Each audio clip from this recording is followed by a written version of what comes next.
윤석열 정부가 출범한 지도 벌써 꽤 시간이 지났습니다. 앞으로 남아있는 관건은 윤석열 정부가 지방선거 전까지 얼마나 안정적으로 유지가 돼서 지방선거의 승리까지 이끌어갈 수 있는가, 이게 이제 제일 중요한 관건이겠죠. 그리고 이렇게 윤석열 정부를 안정적으로 이끌어 나가는데 가장 중요한 요소 중에 한 가지가 장관 임명의 문제입니다. 그리고 특히나 이번에는 민주당 쪽에서 경기를 일으키다시피 반대하고 있는 한동훈 내정자가 걸려있다 보니까 정말 필사적으로 민주당에서 방해할 것이다, 이런 예측이 있었는데요. 그런데 예상했던 거와는 다르게 청문회가 좀 싱겁게 끝났습니다. 아니, 싱겁게 끝나는 것뿐만 아니라 오히려 윤석열 정부에게 힘을 실어주는 그런 꼴이 되어버렸죠. 이번 청문회에서 가장 화제가 됐던 건 한동훈 내정자의 청문회였습니다. 한마디로 그냥 얘기해서 현재 민주당을 이끌고 있는 이재명계 국회의원들의 수준을 확인할 수 있었던 그런 청문회였는데요. 누구는 뭐 이모랑같이 논문을 쓴 거 아니냐, 이런 얘기를 하고 앉아있고, 그리고 또 누구는 한동훈 내정자의 딸을 영리법인이다, 이렇게 주장하기도 했고요. 심지어 어떤 국회의원은 술을 먹고 술 취한 상태에서 청문회하는 거 아니냐, 이런 논란까지도 있었습니다. 사실 이번 청문회에서 민주당이 완패한 이유는 간단합니다.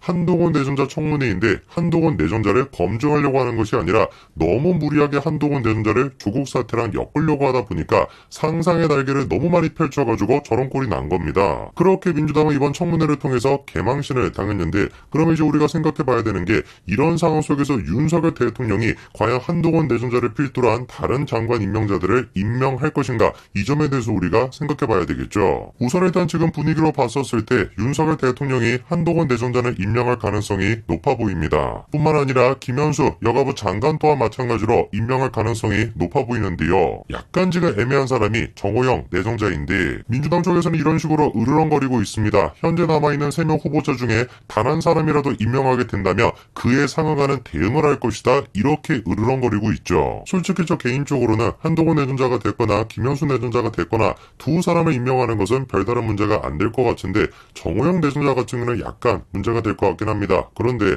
어쨌거나 저쨌거나 장관을 임명하는 것은 대통령의 권한이니까 윤석열 대통령이 임명하겠다 이래버리면 뭐 할 말이 없는 것이죠. 그러면 궁금해지는 게 그겁니다. 어떤 식으로 민주당이 도대체 그에 상응하는 대응을 한다라는 것일까? 민주당이 얘기하고 있는 대응책이라는 게 도대체 무엇일까? 민주당이 얘기하는 대응책이라는 건 한덕수 인준안을 부결시키겠다, 이거를 얘기하는 것이죠. 뭐 한동훈이가 됐거나 김현수기가 됐거나 정호영이 됐거나 세 사람 중에 한 사람이라도 통과를 시킨다, 그러면 우리가 과반을 차지하고 있는 정당이니까 한덕수만큼은 부결을 시키겠다, 이렇게 지금 으름장을 놓고 있는 것이죠. 그런데 그런 민주당에 대해서 묘한 반응을 보이고 있는 사람이 있으니 바로 송영길입니다. 인사청문회 과정에서 문제가 제기가 됐다라고 할지라도 일단 인준해서 총리직을 맡기고 난 후에 책임을 묻는 것이 나을 것이다, 이렇게 얘기하고 있습니다. 그리고 또 희한하게도 이재명계의 대표라고 할 수 있는 정성호도 뭐라고 하고 있냐, 놀랍게도 합리적인 얘기를 합니다. 책임을 묻긴 묻더라도 기회를 먼저 주는 게 정치 도리다, 이런 얘기를 합니다. 또 가만히 생각을 해보니까 송영길이가 됐거나 정성호가 됐거나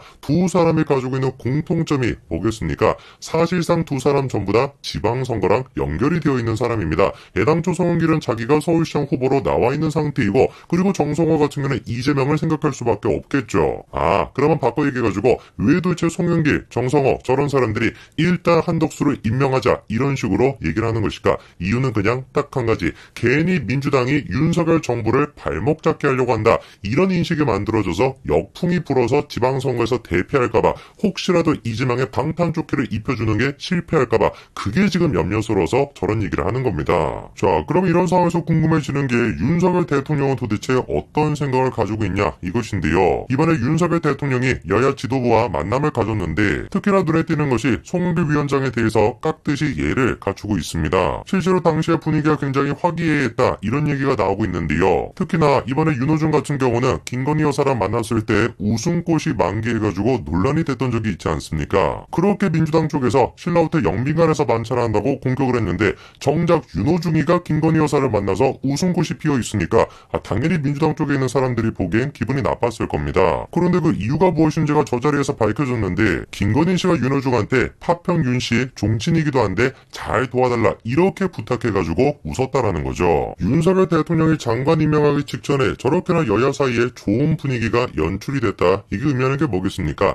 사실상 이미 얘기가 끝났다라고 보는 게 맞겠죠. 뭐 정호영 같은 경우는 약간 아직까지 여진이 있겠습니다만, 한동훈과 김영수 두 사람 같은 경우는 틀림없이 윤석열 대통령이 장관 임명을 할 것 같습니다. 물론 당연히 이게 민주당 쪽에서 그래서 윤석열 정부가 잘 자리 잡을 수 있도록 협치를 한다라고 하는 차원은 절대로 아닌 것이고, 민주당 입장에서 눈치를 누구를 볼 수밖에 없겠습니까? 윤석열 대통령 눈치를 보는 것이 아니라 이재명의 눈치를 볼 수밖에 없겠죠. 혹시라도 이것 때문에 역풍이 불어가지고 이재명의 방탄조끼라고 할 수 있는 국회의원이 되는 길에 방해가 된다. 당연히 그 후환이 들어서라도 반드시 저렇게 협조할 수밖에 없을 겁니다. 그리고 또 눈에 띄는 것이 한동훈 내정자입니다. 지난 주말에 한동훈 내정자가 사직서를 냈다고 합니다. 사직서에는 다음 같은 내용이 있는 것으로 전해지고 있습니다. 검찰 조직을 의인화해서 사랑하지는 않았다. 그러지 않으려 노력했다라고 하는 말이 정확할 것이다. 틀린 답을 냈던 적이 있다면 그거는 자기 능력이 부족해서이지 공정이나 정의에 대한 의지가 부족해서는 아니었을 것이다. 이렇게 강조하고 있습니다. 수십 년 동안 몸담아왔던 검찰 조직을 떠나면서 마지막으로 한동훈 내정자가 남기고 있는 말은